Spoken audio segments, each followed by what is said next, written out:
अस्सलाम वालेकुम जी, मैं हूं फ़हीम इरशाद और अपना पॉडकास्ट की एक और एपिसोड के साथ आपकी खिदमत में हाज़िर हूं। अच्छा जी, आज की हमारी जो एपिसोड है ना, ये थोड़ी-सी इंटरनेशनल हो गई है क्योंकि आज जो हमारे गेस्ट हैं, वो इंग्लैंड बेस्ड हैं और एबीसी इंटरनेशनल बैंक में जो है वो हेड ऑफ क्रेडिट के रोल पे काम करते हैं। मैं बहुत ही शुक्रगुज़ार हूँ फ़हीम सत्तार का कि उन्होंने अपना टाइम स्पेयर किया और हमें हमें इस पे टाइम दिया। Fahim, thank you very much for coming to the show. Thank you, Fahim bhai. Thank you for having me and inviting me. It's a real pleasure. नहीं, रमजान में आई नो कि आपकी सुबह वहां पे थोड़ा सा टाइम भी अभी कोई मेरा ख्याल है 9 सवा 9 हुए हाँ। तो ऑफ डे में आपने टाइम निकाला है तो उसके लिए स्पेशल थैंक्स, खासकर रोजे में। अच्छा फहीम, मुझे यार coming straight to my point, आप प्लीज मुझे जरा अपनी इनिशियल जर्नी के बारे में बताएं। आप बेसिकली हैं कहाँ से और आपकी जो अर्ली एजुकेशन है वो कहाँ से है और यहाँ पर किस इलाके से बिलोंग करते हैं, और फिर मैं पूछूंगा कि वलायत की तरफ चले गए जी। ठीक, तो वहीं भाई हमारा जो गांव है, जो वालिद साहब का गांव है, वो है हारूनाबाद के साथ कोई 3-4 किलोमीटर्स पे। तो लेकिन मेरे वालिद जो हैं वो सिविल एडमिनिस्ट्रेशन में रहे हैं, तो मेरी जो पैदाइश हुई है वो मुजफ्फरगढ़ के साथ एक तहसील है कोटद्दू, वहाँ मेरी पैदाइश हुई काफी। तो वहाँ उस टाइम वालिद साहब की उधर पोस्टिंग थी। फिर मैंने जो स्कूलिंग स्टार्ट की वो खानपुर में की, जब वहाँ अब्बू की पोस्टिंग वहाँ हो गई एट द टाइम। फिर हम लोग भावलपुर मूव हो गए और भावलपुर में फिर मैंने majority of my early education मैंने वहाँ से की। तो वहाँ पे स्कूलिंग भी वहाँ से की, एफएससी भी मैंने वहाँ से की। उसके बाद फिर मैंने थोड़ा सा टाइम पंजाब यूनिवर्सिटी में किया, बट हम जो बेस थे वो भावलपुर थे उस टाइम।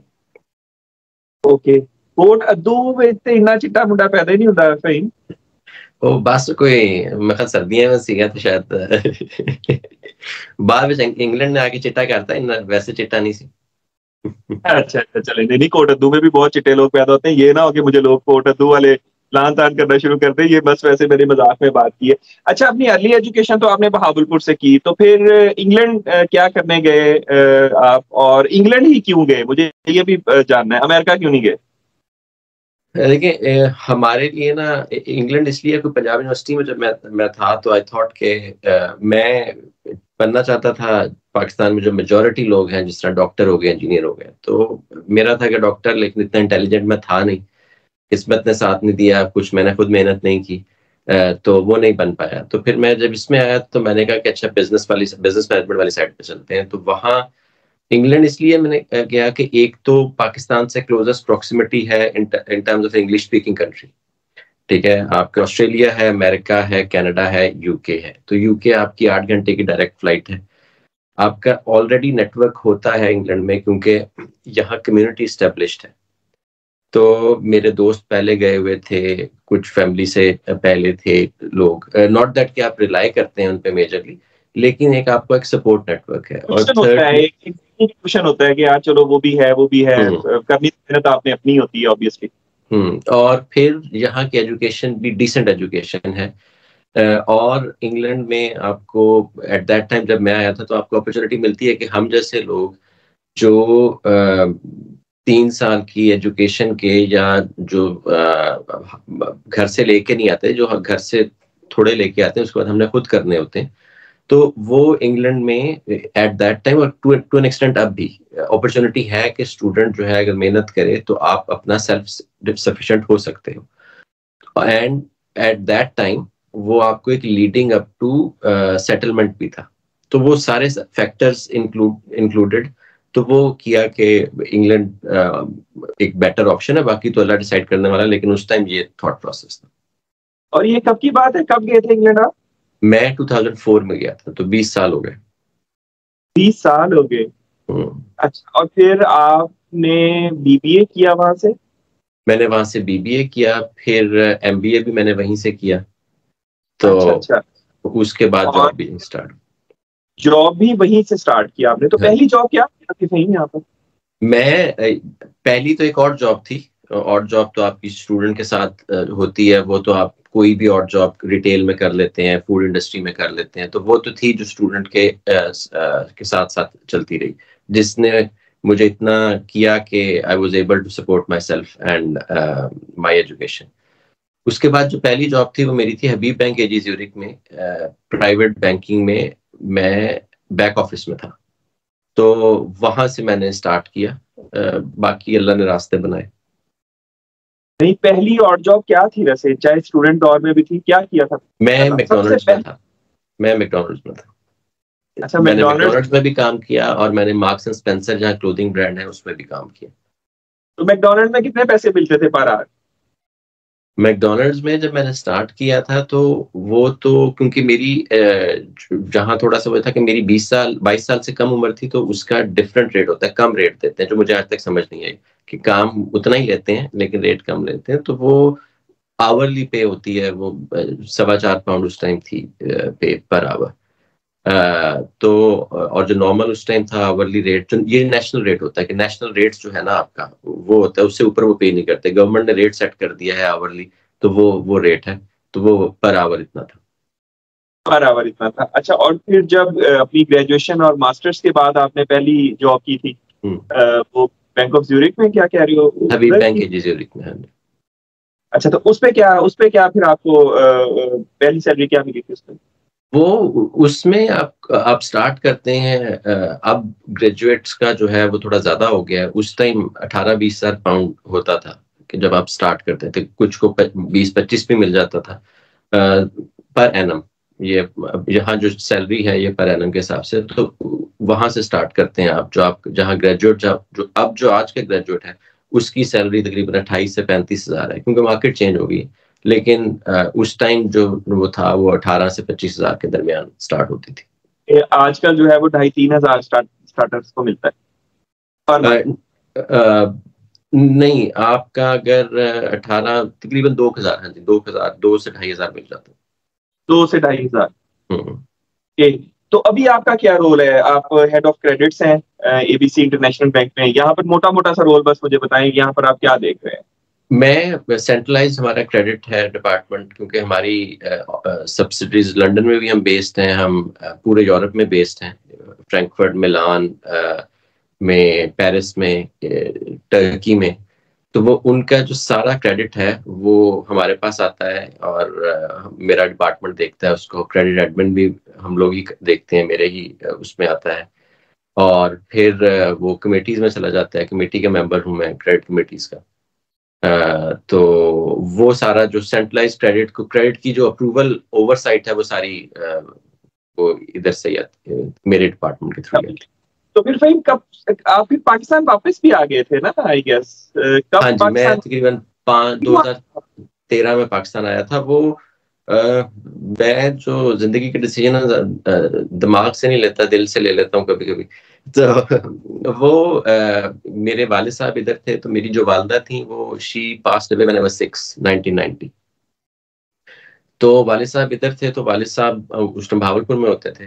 तो फिर आई थॉट कि आई शुड गो देयर। और जो मेरे भाई थे जो वालिद साहब के साथ रहते थे, he was going to states.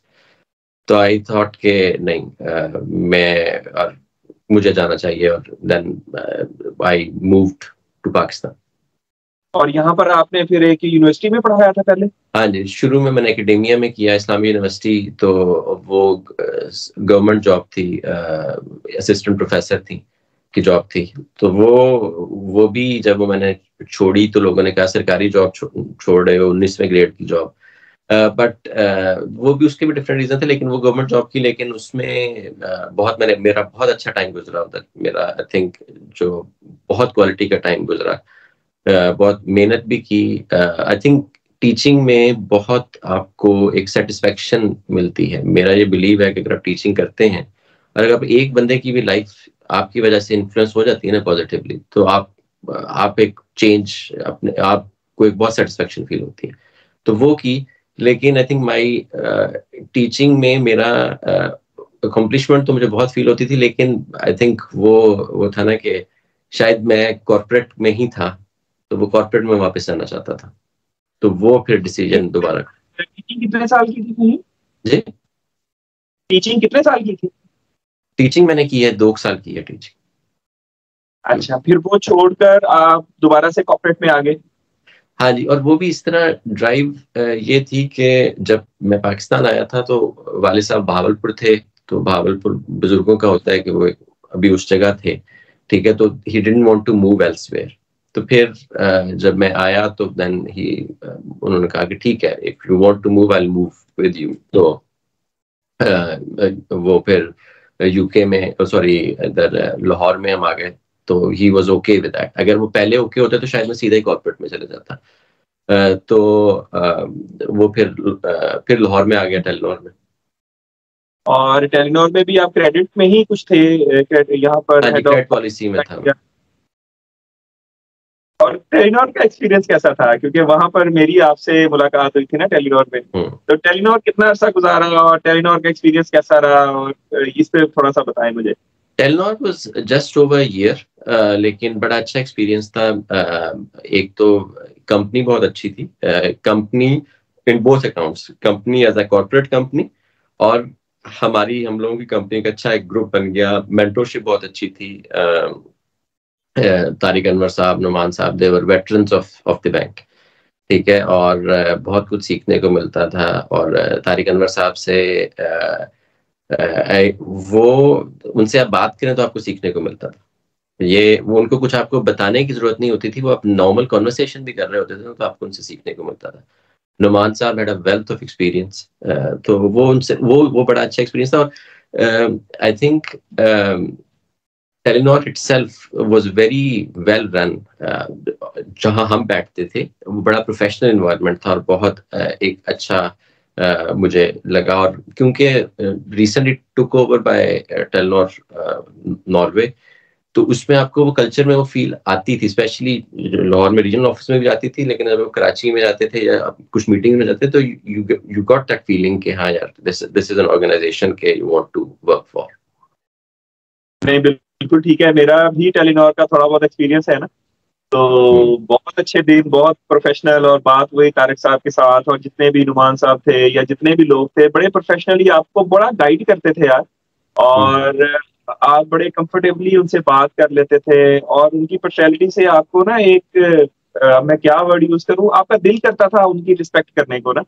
और कभी भी उन्होंने इस चीज को अपनी डोमिनेंस भी नहीं शो की कि मैं सीनियर हूँ, तुम लोग जूनियर, कोई डर का माहौल या ये वो। तो बड़ा एक अच्छा मुझे बड़े दिन याद आते हैं टेलीनॉर के। अच्छा फहीम, यहीं से आपने इंग्लैंड में जॉब की, फिर पाकिस्तान में टीचिंग भी की, जबकि पाकिस्तान में कहा जाता है कि जिसको टीचिंग मिल जाती है ना यूनिवर्सिटी में 18वें 19वें ग्रेड की, वो फिर रिटायर होके ही वहां से निकलता है। आपने वो भी छोड़ा, आपने टेलीनॉर ज्वाइन किया, वो भी छोड़ दिया। क्या इंग्लैंड से जो बंदा वापिस आता है पाकिस्तान में, उसका दिल नहीं लगता पाकिस्तान में ड्यू टू डिफरेंट रीजंस? क्या यही वजह थी कि आप सब कुछ छोड़ छाड़ के फिर दोबारा इंग्लैंड चले गए, या इसमें कोई आपकी जाती फैमिली की भी कुछ वजूहात थी जिसकी वजह से आप दोबारा से छोड़कर इंग्लैंड चले गए? नहीं, आई थिंक पर्सनल रीजंस थी पाकिस्तान में। और वो था कि एट द टाइम वालिद साहब भी थे कन्विंस के अगेन कि if you are going to London I will come with you. तो कि वो तो पर्सनल रीजन थी। पाकिस्तान में मैंने 4-5 साल पाकिस्तान रहा हूँ। Not a single day I felt कि it's not for me, not a single day I felt कि मैं इकोनॉमिकली सेट नहीं हूँ, हालांकि there was a stark difference between packages here or there।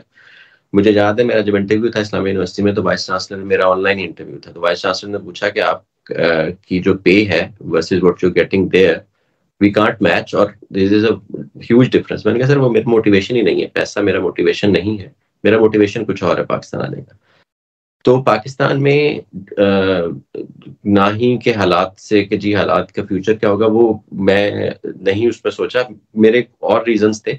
लेकिन and on top and another thing which I can not deny is कि जो offer उस time UK से आई थी that was quite good as well. तो वो मैं डिनाई नहीं करूंगा, मैं सारा ये नहीं कहता कि पर्सनल रीजंस थे और ये वो, लेकिन मैं वो डिनाई नहीं करूंगा कि ऑफर भी जो यूके से आई थी वो बहुत अच्छी थी। तो वो एक ऑफर थी कि मुझे लग रहा था कि उसमें एक मेरी करियर की ट्रेजेक्टरी एक साइड पे बन रही है।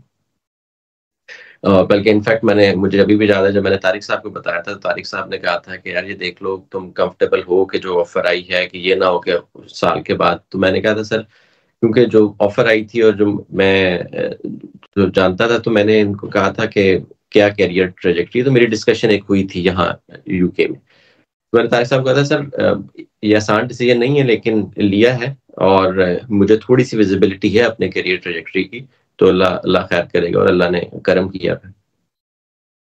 ओके, इंग्लैंड में भी काम किया, पाकिस्तान में भी काम किया, क्या डिफरेंस है फहीम प्रोफेशनली वर्क एथिक्स को लेकर, हमारे जो लोगों के बिहेवियर्स हैं उसको लेकर बिटवीन इंग्लैंड एंड पाकिस्तान, क्योंकि आपने दोनों चीजें देखी हैं और बड़े अच्छे लेवल पे देखी हैं। क्या कमजोरियां हैं पाकिस्तान के वर्क एथिक्स में या वर्क इन्वायरमेंट्स में, या इंग्लैंड की कुछ प्लस माइनस हैं, इस पे प्लीज शेयर कीजिए मेरे साथ कि आपको क्या फर्क महसूस होता है दोनों ममालिक के कॉर्पोरेट कल्चर का। देखिए, पाकिस्तान में वर्क लाइफ बैलेंस थोड़ा ज्यादा है, आपके पास फिर भी टाइम होता है, और वो एनवायरनमेंट पे भी डिपेंड करता है। लेकिन पाकिस्तान के कॉर्पोरेट एनवायरनमेंट में मैं टीचिंग भी की, लेकिन वर्क लाइफ बैलेंस है। टीचिंग में तो आप 4 या 5 घंटे के लिए जाते हैं या 6 घंटे के लिए चले जाते हैं, उसके बाद आपके पास टाइम होता है, आप अपने फैमिली के साथ टाइम स्पेंड कर सकते हैं। पाकिस्तान में भी आप 7 बजे के पास बाद घर आ जाते हैं, घर पहुंच जाते हैं। हमारा 6 बजे ऑफ होता था, 7 बजे आप घर आ जाते हैं, तो उसके बाद भी आप जाते हैं, आप रेस्टोरेंट जा सकते हैं, आप शॉपिंग पे जा सकते हैं, फैमिली के साथ टाइम स्पेंड कर सकते हैं। यहाँ थोड़ा सा डिफरेंस इसलिए है कि मंडे टू फ्राइडे यहाँ एक एक वैसे ही एक एनवायरनमेंट है कि मंडे टू फ्राइडे लोग घर में ही रहना पसंद करते हैं और वीकेंड पे ही सारे काम रखते हैं, तो वो आपका एक ना यहाँ ज्यादा दौड़ चल रही होती है यूके में। दूसरा, पाकिस्तान में आई थिंक सिस्टम में लॉज और रूल्स इतने डिफाइंड नहीं हैं, या इतनी प्रोटेक्शन एम्प्लॉयर या एम्प्लॉय दोनों को नहीं है जितनी यहाँ इंग्लैंड में है। और अकाउंटेबिलिटी यहाँ अगर आपको वो है, तो यहाँ अकाउंटेबिलिटी बहुत ज्यादा है। तो वो ये कहते हैं ना कि they give you run for their money, कि आप अगर आपको उन्होंने किसी जगह लगाया हुआ है तो आप इतने अकाउंटेबल हैं कि आपके पास काम इतना होगा कि आपके पास ना सर उठाने की टाइम नहीं होगा। पाकिस्तान में ये है कि उस तरह हर ऑर्गेनाइजेशन में उस तरह अकाउंटेबिलिटी नहीं है, कि अगर if people want to cut corners तो वो थोड़ा बहुत सिस्टम में आपका हो जाता है। दूसरा, हमारे कल्चर में भी ये है कि कल्चरली भी थोड़ा सा हमारा कल्चर जो जिसमें मैं बिलोंग करता हूँ, पाकिस्तान के कल्चर वर्सेस यूके कल्चर, तो वो आपका वर्क लाइफ है, और आपकी पर्सनल लाइफ है, जो 5 बजे के बाद स्टार्ट होती है, 6 बजे के बाद स्टार्ट होती है, तो वो है। अदरवाइज आई थिंक एक पाकिस्तान में जो एक चीज बहुत अच्छी है कि आप, क्योंकि मार्केट में बहुत ग्रोथ का मार्जिन होता है, मार्केट मैच्योर हो रही होती है, तो आपको लर्निंग अपॉर्चुनिटी बहुत ज्यादा है।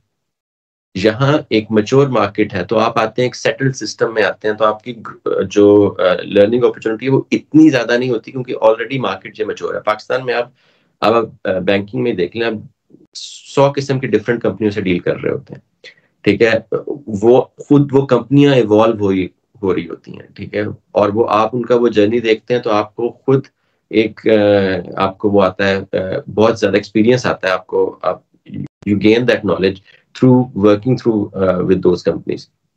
तो पाकिस्तान में आपको ये चीज काफी मिलती है, लर्निंग अपॉर्चुनिटी। यूके में मैच्योर मार्केट है, तो आपको अपने एक्सपीरियंस से उसको करना पड़ता है, तो उतना फास्ट पेस नहीं है लर्निंग। मैंने जो देखा है, जो हम अभी मेरी टीम में भी अगर हम हायर करते हैं, जो पाकिस्तान इंडिया से जो लोग आते हैं जिन्होंने अपना कैरियर किया हुआ है, तो उनकी अंडरस्टैंडिंग ऑफ क्रेडिट्स और उनकी स्टडी ऑफ द मार्केट और इंडस्ट्री वो बहुत अच्छी है, बहुत डीप है, एज कम्पेयर टू जो ग्रेजुएट्स यहीं से होते हैं और जहाँ से वो आते हैं। तो वो जो पाकिस्तान इंडिया से जो लोग आते हैं, वो उनकी मार्केट पे बड़ी अच्छी ग्रिप होती है।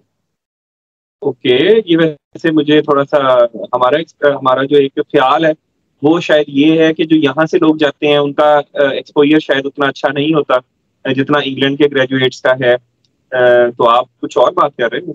हाँ, नहीं, बिल्कुल। आप देखें, पाकिस्तान में अगर आप इंडस्ट्री में रह रहे हैं और आप इंग्लैंड जाते हैं, तो आप हमें जो ड्रॉबैक होता है, हमें ड्रॉबैक लैंग्वेज का होता है, हमें ड्रॉबैक यहाँ के कल्चर में एडजस्टमेंट का होता है। लेकिन अगर आपने पाकिस्तान की इंडस्ट्री में काम किया, इंडिया की इंडस्ट्री में काम किया है, ये बहुत ही रिगरस इंडस्ट्रीज हैं, ठीक है। ये आपको बहुत ज्यादा आपसे काम लेती हैं अगर आप काम करने वाले हो, और आपको सिखाती हैं ये इंडस्ट्रीज।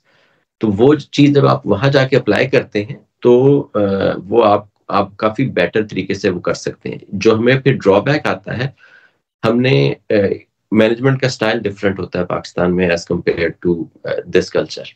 तो पीपल मैनेजमेंट थोड़ी सी डिफरेंट है, हमारा dealing with people, communication different है। तो वहां जाके हम जैसे कुछ लोग जो हैं वो थोड़ा बहुत चैलेंज का उनको सामना होता है, बट अदरवाइज आपका नॉलेज और application of that knowledge is this no comparison. मतलब जो, और मैंने ये नहीं है कि मैं पाकिस्तान की इंडस्ट्री में मैंने काम किया, and now I work with the people who have worked with Pakistani industry much more than I have, ठीक है।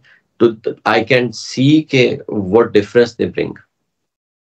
अच्छा फहीम, जितने भी लोग बाहर हैं ना, मेरे भी काफी दोस्त वगैरह और फैमिली मेंबर्स बाहर, हम कहते हैं जी टाइम नहीं है, टाइम नहीं है। मुझे बताओ टाइम किस तरह नहीं है? 9 से या 8 से 5 ही आपकी वर्किंग है, या 8 से 6 वर्किंग होएगी, तो एक्स्ट्रा क्या है यहाँ पर? 6 बजे के बाद भी क्या ऑफिस वाले तंग करते हैं, या यहाँ पे दिन छोटे हैं? यहाँ पे ऐसा क्या है कि लोग कहते हैं नहीं यार यहाँ पर तो टाइम ही नहीं है हमारे पास? What's the difference? यहाँ पर तो हम 6 बजे घर चले जाएं तो टाइम ही टाइम है, हम घर के काम भी करते हैं, बच्चों के काम भी करते हैं, दोस्ताना कढ़ाई भी खाई दी है, फोन भी कर लेता है, फिल्म भी देख ली है। इंग्लैंड में ये सब कुछ क्यों नहीं है? तो भाई मैं यही इसी पॉइंट पे थोड़ा सा मैंने टच किया पहले कि पाकिस्तान में आप 7 बजे में घर आता था ना, लाहौर में भी, लाहौर में घंटे की ड्राइव के बाद घर आता था, उसके बाद भी आप फैमिली के साथ टाइम स्पेंड कर सकते हैं, रेस्टोरेंट भी खुले, शॉपिंग भी खुली, घर के काम भी खुले, आपने प्लम्बर को बुलाना है वो भी उस टाइम अवेलेबल हो जाएगा, ठीक है। यहाँ ये है, और वेदर का भी बड़ा फर्क है। यहाँ एक तो सर्दियों में आपका दिन बहुत छोटे हैं, आपकी मगरिब आपकी, आपने ऑफिस जाना है तो आप अंधेरे पे जाना है। जिस तरह मैं अगर ऑफिस के लिए निकलता हूँ 7 बजे निकलता हूँ, ऑफिस मेरा 9 बजे है, but I I am to be there by 8, ताकि मैं कुछ कैचअप कर लूँ ईमेल्स का, कुछ अपने काम का। और अगर मैं निकलता हूँ तो 6 सवा 6 बजे निकलता हूँ तो मगरिब 4:30 बजे हो जाती है सर्दियों में। तो मैं अंधेरे में निकला हूँ, अंधेरे में वापस आया, ठीक है। उसके बाद पाकिस्तान में मोस्टली आप ड्राइव करके जाते हैं, ठीक है। यहाँ लंदन में एटलीस्ट, क्योंकि मेरा ऑफिस सेंट्रल लंदन में, तो यू कैन नॉट ड्राइव, तो आप पब्लिक ट्रांसपोर्ट पर जाते हैं। और आप यहाँ सुपरमार्केट सिर्फ खुली होती हैं शाम के टाइम, बाकी आपकी मेजॉरिटी वीकडेज पे बंद हो जाती है जल्दी।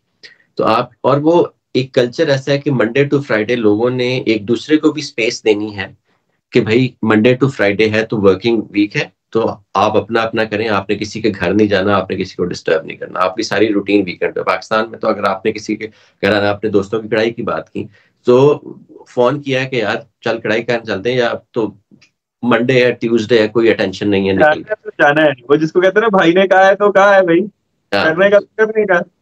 और यहाँ आपको फिर ना सपोर्ट इस तरह नहीं होती कि अगर आपको कोई भी चीज है तो आपको घर के काम आपके खुद करने हैं, आपने कोई चीज करनी है, आपने DIY खुद करना है, ठीक है। तो और वो अगर आप मंडे टू फ्राइडे काम कर रहे हैं तो वो आपने वीकेंड पे करना है, तो वीकेंड पे आपने फैमिली को भी टाइम देना है, आपने ग्रोसरी भी करनी है, आपने कोई मिलना मिलाना है, वो भी सारा ही वीकेंड पे इकट्ठा हुआ होगा। तो वो सारी चीजें जब वीकेंड के, और थोड़ा सा आपने अपने आप को मेंटल ब्रेक भी देनी है, जब सारी चीजें वो इकट्ठी हुई होती है ना, तो वो फिर वो जो 2 दिन है ऑफ के, वो भी उसी में चले जाते हैं, और आपका ना एक वो जिसको कहते हैं चक्की पिसती रहती है। तो वो चीज है, इसीलिए इस मुल्क में शुरू में मैं बिलीव नहीं करता था, लेकिन यहाँ जो लोग, यहाँ हॉलीडेज लोग ना, पाकिस्तान में लोग हॉलीडेज, अगर आपके 25 हॉलीडे हैं, उसको उस तरह यूज नहीं करते कि कुछ एक छुट्टी ले ली, या एक दफा जुलाई अगस्त में नारायण का खान चले गए। यहाँ हर 2-3 माह बाद आप देखेंगे कि लोगों ने हफ्ते की छुट्टी ली होगी, और उसमें दे मेक अ ब्रेक, मतलब वो जाते हैं कहीं आउटसाइड ऑफ वर्क, किसी और मुल्क चले जाते हैं, या कहीं इधर ही कहीं और चले जाते हैं, तो वो अपने आप को मेंटल ब्रेक देते हैं, क्योंकि आई थिंक इन मुल्कों में ये चाहिए होती है, क्योंकि आपकी normal day to day routine काफी हेक्टिक होती है। हाँ नहीं, इस पे जो मैं समझाऊँ ना, उसमें 2-3 चीजें हैं। फिर एक तो मौसम ऐसा है, दिन छोटे हैं, दूसरा जो है सारे काम आपने खुद ही करने हैं, तीसरा फिर लोगों का एक मिजाज भी वैसा बना हुआ है, राइट, कि हमने वीकडेज में किसी को तंग नहीं करना, तो इस वजह से फिर वो वीकेंड पे ही सारा मलबा इकट्ठा हो जाता है, और वीकेंड आप अपनी फैमिली और अपने अपने कामों में रह जाते हो, फिर आपको उस तरह की। बिल्कुल ठीक है, मैं समझ गया हूँ। अच्छा फहीम, हमें इंग्लैंड में रहना कैसा है? जैसे आपने कहा कि आप सेंट्रल लंदन में रहते हैं, मुझे जो मेरा ख्याल है कि शायद महंगी जगह है रहने को, राइट, और यूरोप में भी पिछले कुछ सालों से जो है वो बहुत ज्यादा महंगाई हो गई है, इन्फ्लेशन के मामला, आई डोंट नो, आप मुझे करेक्ट कर सकते हैं कि शायद काफी इस तरह के मामला खराब हुए हैं। इंग्लैंड की क्या सिचुएशन है? खासकर मैं खबरों में भी सुन रहा था क्योंकि मेडिकल की जो रिलीफ वगैरह मिलती हैं वो भी कुछ स्क्वीज किए जा रही है गवर्नमेंट। ओवरऑल इंग्लैंड में कैसी रहाइश है? कितना महंगा है फैमिली के साथ रहना, अपने सारे डे टू डे एक्टिविटीज भी पूरी करनी है, अपना एक स्टेटस भी आपने रखना है। तो इंग्लैंड में रहना कितना महंगा हो गया है, आसान है, मुश्किल है? इसमें थोड़ा सा आपके व्यूज जानना चाहता हूँ। तो मैं एक थोड़ी सी करेक्शन, सेंट्रल लंदन में मेरा ऑफिस है, मैं अफोर्ड तो कर ही नहीं सकता सेंट्रल लंदन में रहने का। तो अच्छा, अच्छा, लंदन के 6 मेन जोन है, मैं नॉर्थ लंदन में हूँ जो छठे जोन में आता है। ठीक है, तो वो जिस जिस तरह आप जोन आउट होते जाएंगे उस तरह घर थोड़े से रिलेटिवली बेटर प्राइस में होते जाएंगे, लेकिन London itself is quite expensive housing के मामले में, even as compared to other parts of England की। अगर आप लंदन में एक घर आपको 7 लाख का घर है, तो वो आउटसाइड लंदन आप किसी और टाउन में चले जाएंगे तो वही घर आपको 3-4 लाख का मिलेगा। उसी तरह आपके रेंटल्स का डिफरेंस है कि अगर आपको लंदन में एक घर का रेंट आपको 2000 है, तो उसी क्वालिटी का उतनी ही स्पेस वाला रेंट, घर का रेंट आपको किसी दूसरे शहर में आपको 1200-1300 का मिल जाएगा। और ये सबसे बड़ी कॉस्ट है यहाँ। और आपकी बात सही है कि इन्फ्लेशन जो है ना वो इक्वली हिट की है इंग्लैंड में। मुझे याद है मैं ग्रोसरी करने जाता था, अब तो थोड़ा सा स्टेबल हो गया। आप वीक इन वीक आउट जाते थे तो आपको यू कुड फील कि आपकी प्राइस का डिफरेंस है, कि वो प्राइस चेंज हुई है। वीक इन वीक आउट भी चेंज होती थी कोविड के दिनों में या पोस्ट कोविड जो 1-2 साल गए हैं। फ्यूल काफी एक्सपेंसिव हुआ, तो कॉस्ट ऑफ लिविंग डेफिनेटली बहुत ज्यादा बढ़ी।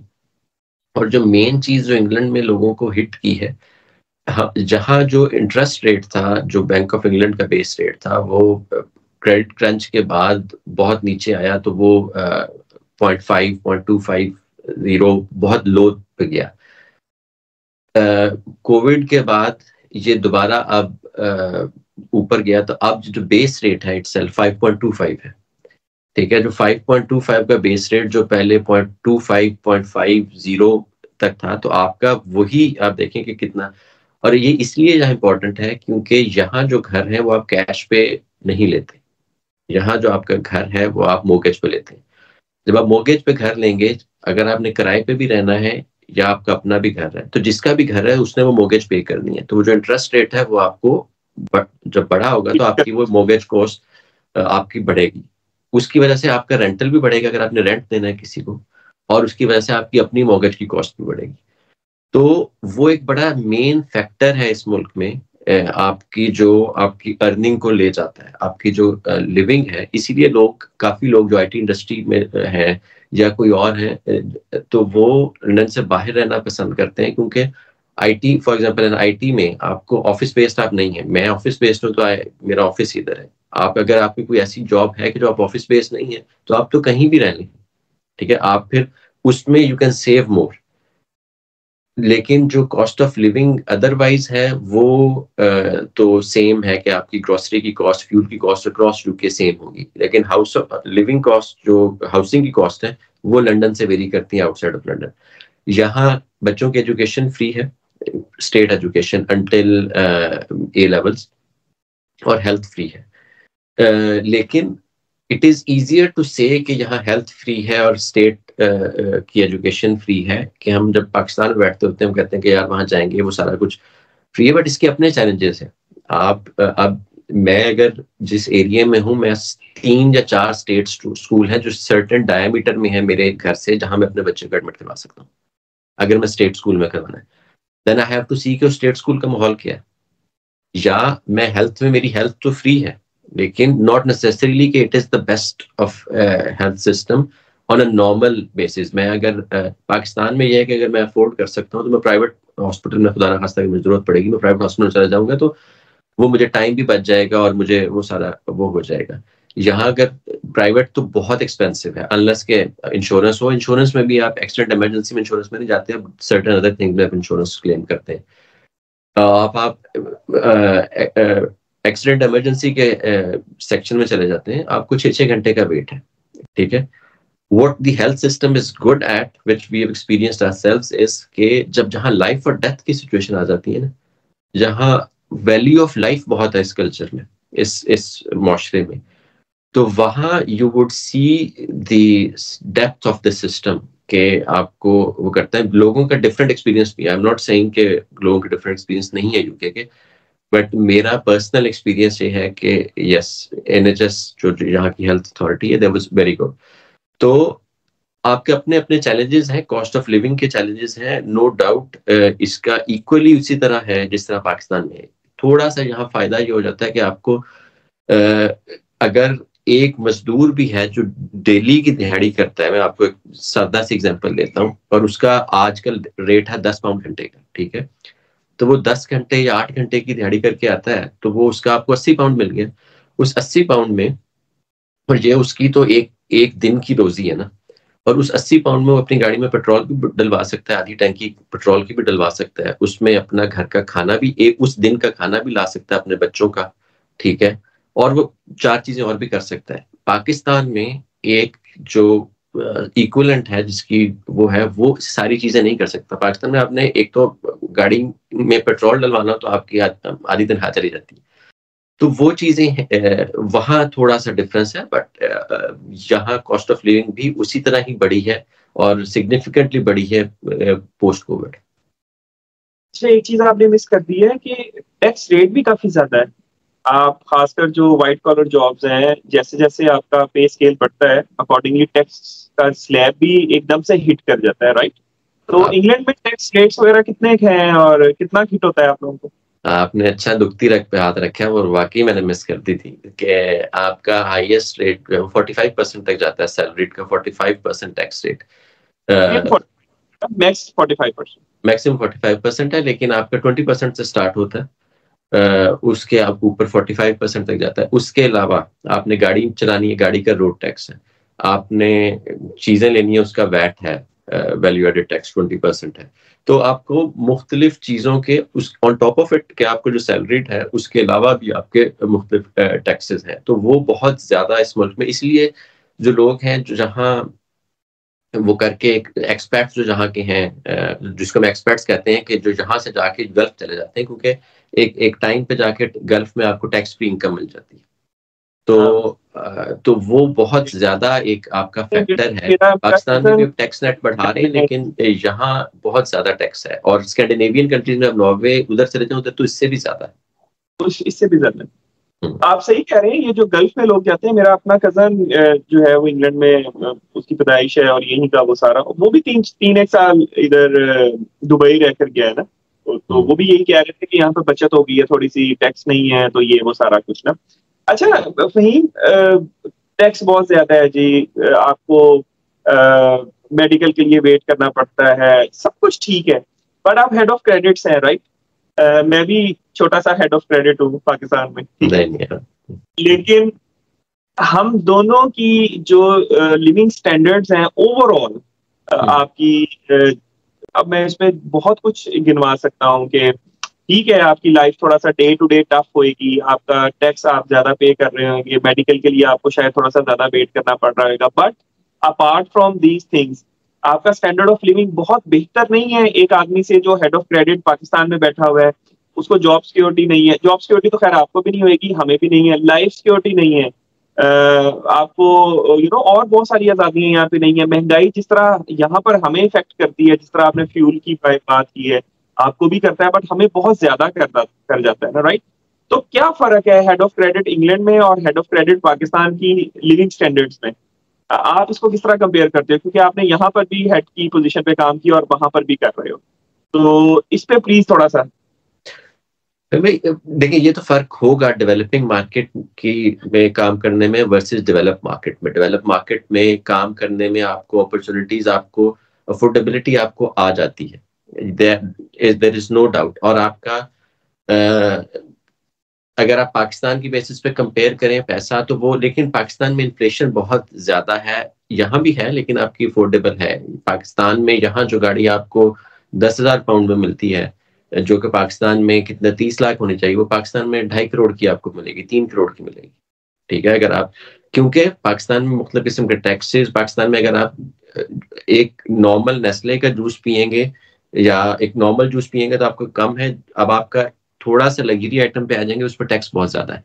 यहाँ ये डिफ्रेंसिएशन नहीं है। और यहाँ जो नॉर्मल ब्रांड है, जो आपका हाई स्ट्रीट का भी कोई ब्रांड है, उसकी क्वालिटी इतनी बेटर होगी कि आप वो पहन सकते हैं, आप वो कर सकते हैं। यहाँ के जो डिजाइनर ब्रांड है वो भी हर कोई अफोर्ड नहीं कर सकता, लेकिन पाकिस्तान में आपका ऑफ मार्केट का आपका ब्रांड है, उसकी क्वालिटी वर्सेस एक आपका हाई एंड ब्रांड है, उसकी क्वालिटी से फर्क पड़ेगा। यहाँ आप नॉर्मल भी एक ब्रांड ले लेंगे तो आप पहन सकते हैं, आप आराम से, आपको नहीं पता लगेगा कि यार ये कोई हल्की चीज है। तो चीजों में क्वालिटी है, ठीक है, तो आप नॉर्मल पे में भी आप वो एक चीज अफोर्ड कर सकते हैं, वो क्वालिटी ऑफ लाइफ वो कर सकते हैं जो पाकिस्तान में एक लग्जरी समझी जाती है। नॉट बिकॉज आप कर नहीं सकते, बिकॉज पाकिस्तान में इन्फ्लेशन और पाकिस्तान में कॉस्ट ऑफ दैट कमोडिटी इतनी ज्यादा है कि वो थोड़ा सा, अगर आप उस चीज पे आएंगे तो आपका फिर जो मार्जिन है सेविंग का वो स्क्वीज हो जाता है। और एक और एग्जांपल है ना कि आप पाकिस्तान में एक नॉर्मल तो आप एक घर चलता है, खुदा ना खास्ता आप रोड पे जाते हैं, गाड़ी का एक्सीडेंट हो गया, गाड़ी थोड़ी सी लग गई, 50,000 आपकी तनख्वाह में से चला जाना, ठीक है। यहाँ एक कॉस्ट वो जाती है, इंश्योरेंस की कॉस्ट जाती है, ठीक है, वो मैं महीने की इंश्योरेंस पे करता हूँ, बट वो उसका पीस ऑफ माइंड ये गाड़ी की इंश्योरेंस का कि अगर खुदा ना खास्ता कोई हो गया तो वो प्रोटेक्टेड होगा उसमें, कि वो इंश्योरेंस पे आउट करेगी, और वो बाय लॉ मैंडेटरी है। तो ये चीजें पाकिस्तान में आपको ना अनफोर्सीन कॉस्ट्स काफी मिल जाती हैं, होती हैं। और पाकिस्तान में एक ये होता है कि चीजें रेगुलेटेड नहीं है। हम ये देखते हैं जो कि थोड़ा सा रमजान में आप देखते हैं कि जितने भी हम स्टेप्स ले लें, गवर्नमेंट भी जितने स्टेप्स ले लें, लेकिन आपको स्ट्रीट लेवल पे आप जाते हैं तो आपको बहुत ज्यादा इन्फ्लेशन मिलती है। यहाँ थोड़ा सा रेगुलेटेड है। यहाँ आपको रमजान में, यहाँ आप मार्केट में चले जाएंगे, रमजान में आपको ऑफर्स लगी हुई होंगी, apart from the ones who are run by Pakistanis or who are run by people like you and me, because हम अपॉर्चुनिटी कॉस्ट देखते हैं। जो यहाँ नॉर्मल हाई स्ट्रीट की मार्केट्स हैं वो उन्होंने अंडर रेगुलेशन चलना है, उन्होंने प्राइस रेगुलेशंस हैं उनके, तो उस पे उन्होंने डिमांड सप्लाई के लिए इवेंट आ रहा है, उस पे उन्होंने सेल लगा देनी है कि और वो हो, रादर देन कि उस पे उसका बेनिफिट लेना। तो ये चीज का थोड़ा सा डिफरेंस है पाकिस्तान और हम यूके में। यार आपने तो ये बात की ना, गाड़ी हिट हो जाए और जिस कहते हैं अनसीन किस्म के डैमेज, यार हमारी शादी आ जाए फैमिली में, आपकी फौतगी आ जाए फैमिली में, तो आप साल पीछे चले जाते हो, ठीक है। गाड़ी की एक्सीडेंट तो एक तरफ रहा, इसमें हमारे कल्चरल इश्यूज भी है ना यार। हमें बस कुछ कल्चरली भी हम अपने आप को कुछ हमने रखना है अकॉर्डिंगली, अपनी शादियों में, अपनी फौतगियों में। तो ये भी इश्यूज हैं। बाकी रमजान चल रहा है, और रमजान में तो जिस तरह फल को आग लगती है, यू कैन अंडरस्टैंड कि सेब जो 250-300 है और वो एकदम से 500-550 पे जब जाता है पहले दिन दूसरे दिन, तो आप फ्रूट चाट खा रहे होते, तो घर वाले बच्चे तो एंजॉय कर रहे होते, आपको वो उसकी पूरी कैलकुलेशन हो रही होती है कि यार 1100 रुपए की प्लेट पई है बिल्कुल। बिल्कुल। और फिर भी पाकिस्तान में एक और चीज है, पाकिस्तान में ना लोग स्टेटस कॉन्शियस हो जाते हैं। हम अब मैं पाकिस्तान में, अगर मैं आपको एक, अगर आपके उस पर आपने 3310 फोन रखा हुआ होगा ना, 3310 जो पुराना एक फोन था नोकिया का, ठीक है, तो लोग कहेंगे यार,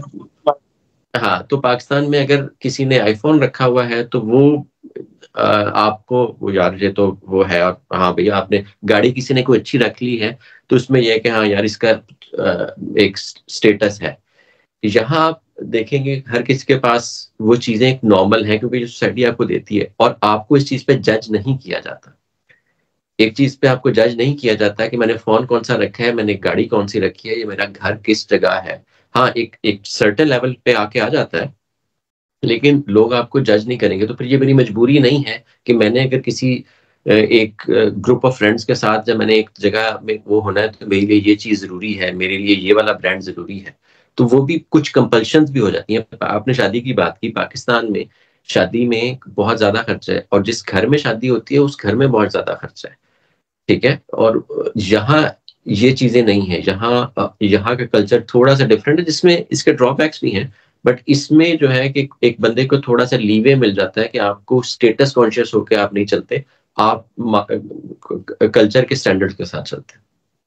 बिल्कुल सही है, ये वो चीजें हैं। बाकी उसके प्लस माइनसेस हैं, यूरोप में भी, अमेरिका में भी, इंग्लैंड में भी, लेकिन बहुत सारी आसानियां भी हैं जो कि हमने यहाँ पर जो है ना बिला वजह की अपनी मुश्किलात बनाई हुई है। अच्छा, वही यहीं पे मैं आपकी ऑब्वियसली सैलरी तो नहीं पूछूंगा, और ना ही आप बताएंगे, आई नो, क्योंकि आपकी मिसेज भी देख रही होगी, आपके फैमिली वाले भी देख रहे होंगे, लेकिन ऑन एवरेज एक अगर मैं मैनेजर लेवल के आदमी की बात करूं जो पाकिस्तान में मैनेजर या एवीपी लेवल का बंदा है और वहां पर इंग्लैंड में कितनी सैलरी पर मंथ होती है पाउंड्स में, एक एक एवरेज एवीपी की, एक एवरेज मैनेजर की, मैं बैंकिंग सेक्टर की बात कर रहा हूँ, और उसके एक्सपेंस वगैरह टैक्स निकाल के, उसकी गाड़ी की इंश्योरेंस निकाल के, और उसका ग्रोसरी का कितना एक्सपेंस होता है, यानी ओवरऑल मुझे थोड़ा सा बजट समझना है कि वो कितना कमाता है और उसके अगेंस्ट उसके मोटे मोटे कौन कौन से खर्चे हैं, और उसके पास फिर सेविंग अगर बचती है तो कितनी बचती है। तो यहाँ फ़हीम भाई, जो मैनेजर एवीपी लेवल की जो मंथली आएगी ना, डिपेंडिंग अपॉन, क्योंकि रेंजेस होती है ना किसी की, तो मैनेजर एवीपी लेवल की जो आती है वो आपको 3500 पर मंथ से 5000, अगर कोई अच्छा है तो 5000 पर मंथ आती है सैलरी। ठीक है, this I am saying after tax. तो वो सैलरी आती है, उसमें आपका सबसे जो मेजर खर्चा है वो है आपका घर का रेंटल या घर की मोर्गेज। वो आपका तकरीबन 1/3 ले जाता है। 1/3 ऑफ दी आपकी सैलरी आपका वो होता है कि अगर आपकी 3500 आ रही है तो आप, अगर 3500 आ रही है, आप लंदन में रह रहे हैं, आपने 2 बेड के फ्लैट पे रह रहे हैं, तो आपको 1300 का आपका किराया है। अगर आप घर में रह रहे हैं तो आपको 1500-1700 का है। ठीक है, तो इसलिए लोग अब इन्फ्लेशन के साथ लोग अब उस चीज को भी रहेंगे, शेयर्ड ओनरशिप में रहना शुरू कर दिया है या कुछ और सोर्सेज के साथ। तो ये जो हाउसिंग का है ना, रेंटल हो जाए या मोर्गेज हो जाए आपकी, वो मेजर खर्चा है। उसके ऊपर आपको महीने की 300-400 पाउंड की ग्रोसरी है, आपके 300 पाउंड के आपके बिल्स हैं, जो गैस और बिजली के बिल। क्या बात कर रहे हैं या मियाँ बीबी की बात कर रहे हैं? मैं आपको मेरा ख्याल है आप 2 मियाँ बीवी और 2 बच्चे आप लगा लें, जो छोटे बच्चे हैं, आप उसके हिसाब से कर लें। 300-400 पाउंड में महीने की ग्रोसरी हो जाती है यहाँ पे? हाँ जी, हो जाती है ग्रोसरी। हम लोगों के लिए जो एक महंगा आइटम है वो है हलाल गोश्त। मैं आपको, क्योंकि वहाँ एक डिफरेंट वो है, हम स्पेसिफिक, क्योंकि वो स्पेसिफिक जगहों से आपने लेना है, तो वो एक फैक्टर है। लेकिन आप नॉर्मल हाई स्ट्रीट पे चले जाएं तो आपको इतने में 300-400 में आपको महीने की ग्रोसरी आपकी हो जाती है। उसके अलावा आपका बिजली गैस के बिल हैं, वो काफ़ी बढ़ गए हैं, रशिया वॉर के बाद काफ़ी बढ़ गए हैं। यहाँ वैसे इन्फ्लेशन के साथ भी बढ़ गए हैं, रशिया वॉर के साथ बढ़ गए हैं। और आपको सर्दियों में आपका गैस का बिल काफ़ी आता है, क्योंकि घर सेंट्रली हीटेड होते हैं, तो आपको वो चलानी पड़ती है। तो वो है। उसके अलावा आपने गाड़ी रखी हुई है, गाड़ी कितना खाता होगा? आपने कहा ज्यादा, क्योंकि यहाँ पर भी बहुत ज्यादा हुए हैं ना। हाँ, लेकिन आपका एक नॉर्मल 3 बेड के घर का गैस का, बिजली और गैस का मिला के बिल आपका तकरीबन 250 पाउंड महीने का आता है। तो 250 पाउंड महीने का सर्दियों में, गर्मियों में वो आपको 150-250 कर लेंगे। लेकिन तो वो आपका 250 पाउंड महीने का आप लगा लें। और ये 2 की फैमिली है आप, और ये 2 की फैमिली नए घर में, क्योंकि पुराने घर में थोड़ा सा आपको हीटिंग ज्यादा, और वो पुराने पाइप्स और वो सारा भी है, और उसमें फिर कॉस्ट ज्यादा है। तो आपका 1 लाख रुपया पाकिस्तानी तो आपका सिर्फ वो बिल बन गए। उसके अलावा आपने गाड़ी अगर रखी हुई है तो गाड़ी की आपकी इंश्योरेंस जानी है। आपने फोन आपने रखे हुए हैं तो फोन के तो आपके जाने हैं। आपके घर की ब्रॉडबैंड के बिल जाने हैं। तो आपको अगर एक किसी की पे 4000 पाउंड है, जो आपकी टेक होम पे 4000 पाउंड है, तो आपको तकरीबन 3-1000 तो आपका खर्चा होता है, 3032-3300। उसमें फिर जो आपकी जो सेविंग है, उसमें आप अपना हॉलिडे भी कर सकते हैं, उसमें आप अपनी कोई और इन्वेस्टमेंट भी कर सकते हैं। और उसके बाद हमारा जो पाकिस्तानी फैमिलीज होती हैं, जो भी एक्सपेट्स यहाँ पे हैं, उनका ये होता है कि साल में या 2 साल में एक चक्कर पाकिस्तान के लगाना। तो जो आपकी सेविंग वही होती है, वो सारी उसमें चली जाती है। लेकिन फायदा ये है कि आपकी डे टू डे, जिस तरह आपने पहले भी कहा कि क्वालिटी ऑफ लाइफ आपकी बेटर है, और उसके साथ आपको थोड़ी बहुत सिस्टम की प्रोटेक्शंस हैं, कि आपको बफर्स हैं सिस्टम के, कि अगर आपका खुदा न खास्ता कोई अनफोर्सिंग कॉस्ट है तो वो आप अब्सॉर्ब कर सकते हैं।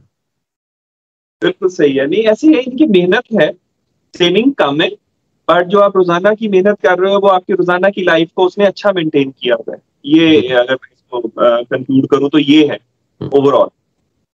अच्छा, जो यंगस्टर्स पाकिस्तान में हैं इस वक्त, बल्कि हमेशा से पिछले 20 साल, मैं जब था यंगस्टर या मैं जब स्कूल कॉलेज में था तब भी लोग इंग्लैंड जाना चाह रहे थे, आज भी उसी तरह इंग्लैंड जाना चाह रहे हैं। तो जो हमारे जवान इंग्लैंड जाना चाह रहे हैं, उनके लिए क्या राय है कि वो वहां पर जाकर क्या सेटल हो सकते हैं? इन प्रॉब्लम्स में भी पढ़ने के लिए जाते हैं, पढ़ाई स्किप करते हैं और फिर और जॉब करते हैं और कहते हैं जी हम सेटल डाउन हो जाएं, कितना मुश्किल हो गया है। और अगर वो वाकई पढ़ना चाहते हैं, प्रोफेशन ज्वाइन करना चाहते हैं, तो आपको क्या लगता है? एक तो आईटी है पूरी दुनिया में, कि आईटी में कर लो, आईटी ठीक है। कौन सा ऐसा प्रोफेशन है जहां पर उनको जल्दी जॉब्स मिल सकती हैं, या उनको ज्यादा पैसे मिल सकते हैं कुछ ऐसी जॉब्स में, ऐसे प्रोफेशन में? तो यंगस्टर्स के लिए क्या आपकी जो है वो, जिसको कहते हैं वो क्या करें यंगस्टर्स? किस तरह यहाँ पर आए, किस तरह सेटल डाउन हो, किन प्रोफेशंस में जाएं, उनके बारे में क्या कहते हैं आप? देखिए, यहाँ जो फहीम भाई, थोड़ा सा डिफरेंस जो हो गया ना, जब मैं आया था आज से 20 साल पहले और एज ऑफ टुडे, या जब से गवर्नमेंट्स का फर्क पड़ता है 2010 ऑनवर्ड से कंजर्वेटिव की गवर्नमेंट आई है, जो यहाँ की राइट विंग गवर्नमेंट है। उन्होंने इमिग्रेशन के लॉज चेंज किए। उससे पहले लेबर की गवर्नमेंट थी, जिन्होंने काफी रिलैक्स रखे हुए थे। तो मैं जब आया था तो मुझे पता था कि एक रूट है, उस रूट को अगर मैं फॉलो करूंगा तो मेरी सेटलमेंट के तक मैं जा सकता हूँ। एज ऑफ टुडे अगर आज बच्चा ये आता है ना, तो वो रूट क्लियर नहीं है और वो इतना आसान रूट नहीं है। मेरे टाइम पे ये था कि मेरी अगर सैलरी हो जाए, एक्स नंबर सैलरी का हो जाएगा, तो मुझे इतने पॉइंट बेस्ड सिस्टम से इतना हो सकता है और मेरा अगला वीजा बन सकता है, अगला वीजा बन सकता है। तो ये चीजें अभी नहीं है। अभी एक बच्चा आता है तो वो यूनिवर्सिटी की एजुकेशन अगर कर लेता है तो उसको 2 साल का पोस्ट स्टडी वर्क मिलता है, जो by right it is there right, तो वो आपको मिलेगा। उसके बाद ऑन योर ओन आप अगर इसको वो करना चाहें कि मैं अपने बलबूते पे इसको वीजे को एक्सटेंड करवा लूंगा या कोई और वीजा ले लूंगा, वो बहुत ही मुश्किल हो गया है, अनलेस कि कंपनी आपको स्पॉन्सर करे, जो वर्क परमिट दे। और जो कंपनी जो आपको वर्क परमिट देती हैं वो इसलिए मुश्किल है कि यंग ग्रेजुएट को वर्क परमिट देना, वो आपको जस्टिफाई करना पड़ता है कि आप ब्रिटिश नेशनल क्यों नहीं ले रहे, आप यूरोपियन नेशनल क्यों नहीं ले रहे, उसके बाद आप आउटसाइड ऑफ यहाँ क्यों जा रहे हैं। तो आपको एक प्रोसेस है और वो कंपनी रिस्क भी नहीं लेती। तो लेकिन फिर भी अपॉर्चुनिटीज हैं। यहाँ बहुत सारे लोग हैं पाकिस्तानी जो अकाउंटिंग ऑडिट फर्म्स में हैं, जो लोग वर्क परमिट्स देती हैं, क्योंकि उसमें मेहनत बहुत है और आपकी टेक्निकल स्किल है वो। आपको आईटी में कंपनीज दे देती हैं, सेल्स में कंपनीज दे देती हैं, सेल्स में कंपनीज दे देती हैं, लेकिन वो कंपनीज वो देती हैं सेल्स में जो ज्यादातर जो ओनर हैं कंपनीज के, जो single owner companies, corporate companies इस तरह की सिंगल ओनर कंपनीज, वो सिंगल ओनर कंपनीज भी पाकिस्तानी होंगे, इंडियंस होंगे, कि जिनका एक म्यूचुअल बेनिफिट है आपको वर्क परमिट देने से। तो इतना आसान नहीं है। मेरी जो डिग्री है वो बीबीए है, मैं उसको कहता हूँ कि वो तो जेनेरिक डिग्री है। मैं आई वाज जस्ट लकी कि मैं एक लाइन में लग गया और अल्लाह का करम था, बुजुर्गों की दुआएं थी। वो जेनेरिक डिग्री है, तो उसमें तो आप you can go anywhere, but you don't have one specific field. आप अकाउंटिंग में आ जाए, आप आईटी में आ जाए, आपका स्पेसिफिक फील्ड है, आपका स्किल सेट है, आप उस स्किल सेट को डेवलप करें। आई वुड से कि आप अपने किसी स्किल सेट को डेवलप करें और उसको नीश बना के आप उसकी बेसिस पे आप लेवरेज करें। और आई थिंक पाकिस्तान में मैं भी बात करता हूँ, आपने भी बात की लोगों से, तो हर कोई की किसी की ख्वाहिश होती है, या लोगों की ख्वाहिश होती है कि हमारे बच्चे पाकिस्तान से चले जाएं और बाहर चले जाएं।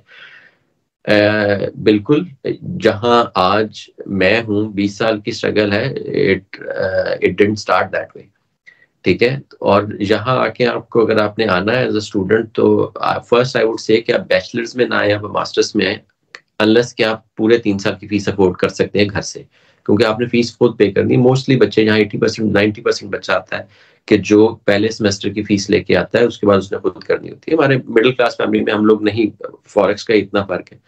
उसके बाद आपने यहाँ आना है ना, तो पाकिस्तान में तो नॉर्मल घर में भी बच्चा जो है ना, वो अपना ग्लास रख के किचन में नहीं जाएगा, माँ होगी या वो मुलाजिम होगा वो करेगा। तो आपको यहाँ आके आपको दूसरों के ग्लास भी उठा के रखने पड़ते हैं, क्योंकि जॉब्स आपने करनी है। तो वो आपको अपनी, जिसको कहते हैं ना, मैक को मार के आना पड़ता है कि यार आपका डिफरेंट कल्चर है। पाकिस्तान में कल्चर नहीं है। कराची साइड पे फिर भी है, लेकिन लाहौर साइड पे, पंजाब साइड पे इतना कल्चर नहीं है कि आप 20 साल की उम्र में आप साइड जॉब भी कर रहे हैं और आप मल्टी अर्निंग फैमिली है। पाकिस्तान में पंजाबियों में स्पेशली सिंगल अर्नर है फैमिली में, अब फीमेल्स में है, which should be the case. तो यहाँ आके तो आपने अगर करना है तो यहाँ आपके मेरे बच्चे भी 16-17 साल में जब हो जाएंगे तो उनको भी अर्निंग अपनी स्टार्ट करनी है। तो मैं तो ये कहता हूँ कि ये चीज होनी चाहिए, बच्चे को इंडिपेंडेंटली काम करना भी आना चाहिए, इंडिपेंडेंट, और इंडिपेंडेंट बच्चे को रहना भी चाहिए अपनी लाइफ में कभी, क्योंकि आपको ये चीजें बहुत कुछ सिखाती हैं।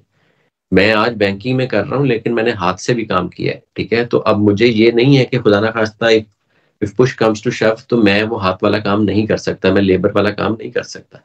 तो वो चीज जिंदगी आपको सिखाती है, तो ये एक्सपीरियंस तो लेना चाहिए। लेकिन एट द सेम टाइम आपने एक बात की कि डिग्री स्किप वो ना करें, जिस मकसद के लिए आए हैं ना वो जरूर करें।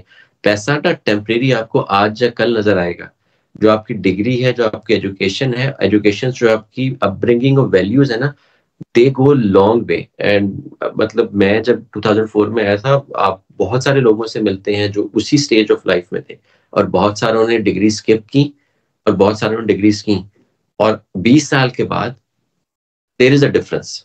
आप किसी के पास पैसा तो होगा, शायद उस तरह का आपका लाइफस्टाइल ना हो, या उस तरह की आप वो चीज आप अपने बच्चों में वो ट्रांसफर ना कर सके। तो एजुकेशन स्टडी वो एक क्लीशे बन गया है कि जी पढ़ना है, लेकिन ये चीज इंसान को, मुझे भी 20 साल की उम्र में शायद समझ नहीं आती थी, लेकिन आप जब एक्सपीरियंस करते हैं लाइफ का तो आपको समझ आती है कि जो भी कर लें आपने अपनी एजुकेशन को प्राइमरी फोकस रखना है, उसके बाद अपना स्किल सेट डेवलप करें और फिर अल्लाह रास्ते बनाने वाला है। आसान भाषा में फहीम, जितने भी लोग जाना चाह रहे हैं ना, वो 2-3 बातें ज़हन में रखें। नंबर 1, मैं मारनी पड़ेगी, मेहनत करनी पड़ेगी। पाकिस्तान वाला कल्चर वहां पर नहीं है, हाथ से काम करना पड़ेगा, अपनी ईगो मारनी पड़ेगी। ये जो हम लोग यहाँ पे नवाबजादे बन के बैठे होते हैं, ऐसा नहीं होगा। एक चीज। दूसरी चीज ये है कि जिस मकसद के लिए जा रहे हैं वो मकसद पूरा करें, शॉर्टकट्स में ना पड़े, ठीक है। और तीसरा और आखिरी ये है कि एकदम से वहां पर वो जिसको कहते हैं ना, दरख्तों पे पैसे नहीं लगे होंगे कि आप जाओगे और पाउंड उतारना शुरू कर दोगे, नहीं। आपको बिल्कुल स्टार्ट से काम करना पड़ेगा। मेहनत करते करते आहिस्ता आहिस्ता कोई 10-12-15 साल लगेंगे रिस्पेक्ट और पैसा लेने में। लेकिन बहुत सारे अनफॉर्चुनेटली हमारे जो यहाँ पे लोग हैं ना, बच्चे, बस वो कहते हैं कि हम एक बार इंग्लैंड चले गए ना तो सब ठीक हो जाएगा। उसे एक गोरी बैठी होएगी, सानू वेलकम करेगी, सानू पैसे भी देगी, सब कुछ देगी, जबकि ऐसा होता नहीं है। अच्छा यार, लास्टली बस फहीम, मुझे बताओ, मैं तो नहीं कभी भी इंग्लैंड आया था, ही बात है। सुना है कि फैमिली लाइफ थोड़ी सी मुश्किल है इंग्लैंड में, यानी बच्चों की अगर आप तरबियत की बात करो या ओवरऑल, तो फैमिली लाइफ कैसी है? बच्चे, पेरेंट्स, अब आप एक पेरेंट भी हो ना, तो अब आपका बच्चा भी है, राइट? तो जिनके 2 बच्चे हैं, 3 बच्चे हैं, तो उनको क्या मुश्किलात पेश आती हैं, या हम लोग पाकिस्तान में बैठकर ज्यादा एग्जैजरेट करते हैं चीजों को? फैमिली लाइफ कैसी है? मुश्किल है, आसान है, बच्चों की परवरिश और उनकी वो चीजों को लेकर? देखिए, वो फहीम भाई आपने बिल्कुल सही कहा, चैलेंजेस ये हैं हम, और स्पेशली हम लोगों के लिए चैलेंजिंग है जिनका कल्चरल डिफरेंस है। क्यों? क्योंकि मैंने आपको पहले कहा कि मैं अगर इस एरिया में रह रहा हूँ तो मैं 4-5 स्टेट स्कूल में अपने बच्चे को करवा सकता हूँ, जो कि फ्री ऑफ कॉस्ट है। अगर मुझे प्राइवेट करवाना है तो वो प्राइवेट डिफरेंट है और प्राइवेट की बहुत ज्यादा कॉस्ट है। तो जो स्टेट स्कूल में मैं करवाऊंगा तो स्टेट स्कूल में मुझे वही माहौल मिलेगा जो उस इलाके का माहौल है। इसीलिए घरों की प्राइसेस जहाँ वेरी करती हैं, जहाँ अच्छे एरियाज हैं वहाँ घर भी महंगे हैं क्योंकि वहाँ स्कूल अच्छे हैं। तो वो चीज बहुत मैटर करती है। और हमारे लिए कि अगर आपका बच्चा स्कूल जाना शुरू करता है और वो वहां से वो वैल्यूज पिक करता है कि जो यहाँ के कुछ टीनेजर्स की वैल्यू है, तो वो हमें एज अ पेरेंट्स वो एक्सेप्टेबल नहीं होती, ठीक है। हाँ, कि वो बच्चा आपको एक तरह उस तरह बुलाए जो कि इनके कल्चर में नॉर्मल है, ठीक है, या वो बच्चा रात आपको बताए बगैर ना आए, या आपका 14 साल का बच्चा कहे मैं अब अडल्ट हो गया हूँ कि मुझे तुम्हें बताने की जरूरत नहीं है, या 18 साल का बच्चा आपको कहे कि भाई आई डोंट नीड यू, ठीक है, क्योंकि मैं अब अपना डिपेंडेंट हूँ। वो हमारा कल्चर नहीं है। तो वो चैलेंजेस हैं। तो व्हाट आई हैव एक्सपीरियंस, एक तो आपको घर का माहौल, एक जो हमारे पेरेंट्स पे बहुत ज्यादा रिस्पॉन्सिबिलिटी होती है, इट इज वेरी इजी कि बच्चे बाहर का माहौल देख के हमारा वैल्यूज, हमारा कल्चर भूल जाए। तो ये हमारी रिस्पॉन्सिबिलिटी है कि हम उनमें वो इंस्टिल करें, day in day out instil करें कि यार ये हमारा मजहब है, ये हमारा कल्चर है, ये हमारी वैल्यूज है। एंड ऑफ द डे मेरी पहचान जो है ना, मैं एक मुसलमान, एक पाकिस्तानी हूँ, मेरे पास पासपोर्ट और हो सकता है, बट ये मेरी पहचान है, मैं यही चाहूंगा कि ये मेरे बच्चों की पहचान। तो इसके लिए मुझे ये नहीं है कि मैं आंखें बंद करूं और मैं कहूं कि यहाँ के स्कूल में जा रहे हैं कोई बच्चे, ऐसे नहीं होगा। आंखें बंद करने से ना नहीं होगा, वो आपको day in day out struggle करनी पड़ती है। कुछ लोग ये करते हैं इफ दे कैन, तो या बच्चों को उस फेज में जो आपका 5th क्लास से ए लेवल तक का फेज है या 5th क्लास से 10th का फेज है, वो पाकिस्तान भेज देते हैं या खुद गल्फ चले जाते हैं, ताकि वो आपको बेस्ट ऑफ बोथ वर्ल्ड्स मिले। लेकिन जो नहीं कर सकते उनके लिए एक स्ट्रगल है। आप अब यहाँ जो सेकंड जनरेशन है, जो लोग यहाँ 80s में आए थे, 70s में आए थे, उनके जो बच्चे जिन्होंने यहीं ब्रॉटअप हुए हैं, वो पाकिस्तानी हैं, वो मुसलमान हैं। उनमें कई बहुत ज्यादा हमसे बेटर मुसलमान हैं, लेकिन कुछ ऐसे भी हैं कि जो अगर आप बैठे तो आप कहेंगे कि यार थोड़े सा अनकंफर्टेबल फील करेंगे। तो वो चैलेंजेस तो हैं, लेकिन वो आप पे है एज अ पेरेंट कि आप वो किस तरह करते हैं, किस तरह की वो करते हैं। लेकिन आप एक हद तक कर सकते हैं, उसके बाद सोसाइटी ने भी अपना एक इन्फ्लुएंस छोड़ना है और वो आपको एक एक्सेप्ट करना है। That is that is a pro and con of this, कि आप अगर यहाँ आते हैं तो आपको ये चीज एक्सेप्ट करनी है। वो कहते हैं कि हम रिस्क की वर्ड में कहते हैं कि रिस्क आपने आइडेंटिफाई किया है और फिर आपने रिस्क एक्सेप्ट किया है। तो ये कुछ रिस्क हैं जो आपको एक्सेप्ट करने पड़ते हैं कि ये चीज तो है। आपने बिल्कुल कहा कि at the end of the day you are Muslim and you are Pakistani. तो यार फहीम, क्या इरादा है पाकिस्तान वापस आने का, या पक्के गोरे हो गए हो? क्या ख्याल आता था, क्या क्या क्या करना है जिंदगी में? नहीं भाई, मैं ना पहले प्लान बनाता था कि मेरा 5 साल का क्या प्लान है, लेकिन जिंदगी वही जिंदगी सिखाती है। जिंदगी ने सिखाया कि एक तुम्हारा प्लान होता है, एक अल्लाह का प्लान होता है। वो जो अल्लाह का प्लान होता है ना, 10 out of 10 time that Trump's individual plan. तो पाकिस्तान, मैंने आपको कहा कि ना आइडेंटिटी है, मैं कुछ भी हो जाऊं, I will always be known by as a Pakistani and I am always a Pakistani.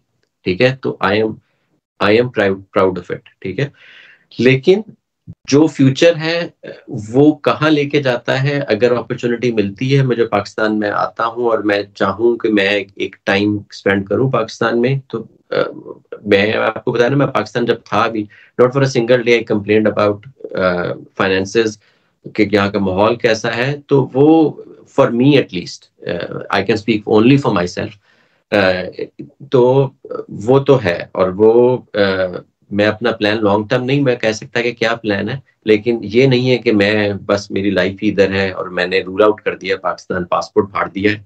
Know where close to it. अच्छा, बस लास्टली यार मुझे बताओ, पाकिस्तान में रहे हो, यहाँ पर पैदा हुए हो, यहाँ पर अपनी उम्र गुजारी है और उसके बाद भी दोबारा भी आए हो, पाकिस्तान की कुछ चीजें मिस करते हो? चाहे कुछ भी, दोस्त, खाना, कोई इलाका, क्या है ऐसा जो मिस करते हो? पाकिस्तान तो डे इन डे आउट, मैं आजकल भी वीडियोस भी देखता हूँ जो ट्रैवल व्लॉग पे, लेकिन पाकिस्तान में आपने जैसे कहा मेरा बचपन जहाँ गुजरा, मेरे बचपन के दोस्त यहाँ हैं, मेरे वो दोस्त यहाँ हैं कि जो उस टाइम पे आपके दोस्त बनते हैं कि जो आपको कोई मटेरियलिज्म नहीं होती, कोई कुछ नहीं होता, आप सिर्फ एक you want to spend time with each other. वो पाकिस्तान में घंटे की बिजली चली जाती थी, आप मोहल्ले में इकट्ठे हो जाते थे और वो बातें करते थे पुराने वक्तों में, तो यूपीएस से पहले। वो टाइम जहाँ गुजरा है, मेरे बहन भाई अभी पाकिस्तान में हैं, मेरे वालिदैन की कब्रें पाकिस्तान में हैं, मेरी रूट्स पाकिस्तान में है। मैं पाकिस्तान में, मुझे I love travelling in Pakistan. मैंने सारा पाकिस्तान या मेजॉरिटी ऑफ पाकिस्तान मैंने ड्राइव करके ट्रैवल किया है। और मैं, ये आप बहुत सारे सुनते होंगे, मैंने दुनिया थोड़ी बहुत देखी है। पाकिस्तान, अगर हम अपने आप को इम्प्रूव करें, हम एक माहौल दें दुनिया को, तो जितनी पाकिस्तान में ब्यूटी है ना, you won't find it anywhere in Europe, जिस पे हम इतना पैसा खर्च करके आते हैं। तो हम उस चीज को फॉर ग्रांटेड ले लेते हैं, पाकिस्तान को एट टाइम्स फॉर ग्रांटेड ले लेते हैं। जब आप बाहर आके बैठे होते हैं तो तब आपको उस चीज का ज्यादा आप वो करते हैं। वो एक नॉर्मल, एक नेचुरल फिनोमेना है। मैंने अगर अपना एक थीसिस भी लिखा है ना, तो मुझे अपने थीसिस में कोई गलती नहीं नजर आएगी। आप वो पढ़ेंगे ना, तो आप देखते ही आपको 4 पैरा प्रूफ रीड अप कर देंगे। तो यही आपका लाइफ का फिनोमेना है। आप जिस लाइफ में रह रहे होते हैं, आपको उस लाइफ में उतनी वो चीजें नहीं नजर आती। जब आप दूसरी साइड पे देखते हैं तो आप उसको बेटर तरीके से एनालाइज कर सकते हैं। तो पाकिस्तान में बहुत कुछ चीजें हैं, बहुत कुछ यादें हैं, बहुत रूट्स हैं मेरी। तो it is not easy to say कि मैं नहीं है Pakistan, through and through Pakistan इंशाल्लाह। फहीम, मैं आई नो, मैंने आपके साथ चूंकि काम किया हुआ है, बहुत ही हम्बल किस्म के इंसान हैं आप, और मैंने ऑनेस्टली स्पीकिंग बड़ा कुछ आपकी पर्सनैलिटी से भी सीखा है। हमारी बेस्ट विशेज हैं आपके साथ, आपकी फैमिली के लिए, आपके कैरियर के लिए बेस्ट विशेज हैं। और मैं बिल्कुल एक्सपेक्ट करता हूँ कि जब कभी आप पाकिस्तान आएंगे तो आप मुझे एक बेल जरूर मारेंगे। आप अगर इस्लामाबाद में, आपको बुला लेंगे यहाँ पे बड़ी चीजें दिखाने को, खिलाने को। मैंने बड़ा कुछ एक्सप्लोर किया हुआ है यहाँ पे, तो आपको बिल्कुल इस्लामाबाद की भी सैर करवाएंगे। लाहौर में आपको तारिक साहब के पास ले जाएंगे दोबारा से, और बिल्कुल आपका ये अपना घर है। और देखें, हम आज बात कर रहे हैं सिर्फ इसीलिए क्योंकि मुझे पता है कि ये बिल्कुल वैसा ही एक पाकिस्तानी है जैसा मैं हूँ। Yes, he is working in England, he is living in England with his family, but he is a Pakistani, right? तो बस आखिर में कुछ भी आखिरी नोट कुछ आप कहना चाहते हैं बिफोर मैं इसको वाइंड अप करूं? बस फहीम भाई, मैं सिर्फ ये, एक तो बहुत शुक्रिया आपका कि आपने मतलब मैं आई बीन वेरी ऑनेस्ट, मैंने कोई पॉडकास्ट की नहीं आज से पहले, तो I don't know how this will look like on a camera. तो लेकिन it's not easy to speak about, क्या आप वैसे बात करते हैं, लेकिन एक पॉडकास्ट थोड़ा सा फॉर्मल हो जाता है, तो this was a good opportunity and good learning for me.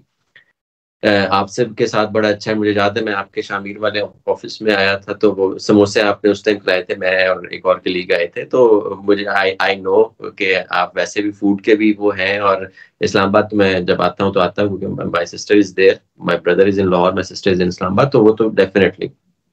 लेकिन मैं जो देखने वालों की भी ये कहूँगा कि एक जो success of, there are many recipes of success of life, ठीक है। मेरी जो पर्सनल जो है, जो मैं अपना वो कहता हूँ कि आई डोंट नो कि वेदर आई एम सक्सेसफुल, लेकिन अल्हम्दुलिल्लाह आई एम कंफर्टेबल। यस, वालिदैन की इज्जत करें और उनकी जिंदगी में उनकी इज्जत करें, उनकी कदर करें, अपनी नीयत साफ रखें, ठीक है। और आप स्मार्ट वर्क से कहीं पहुंच सकते हैं, that is important in professional life, but never give up hard work.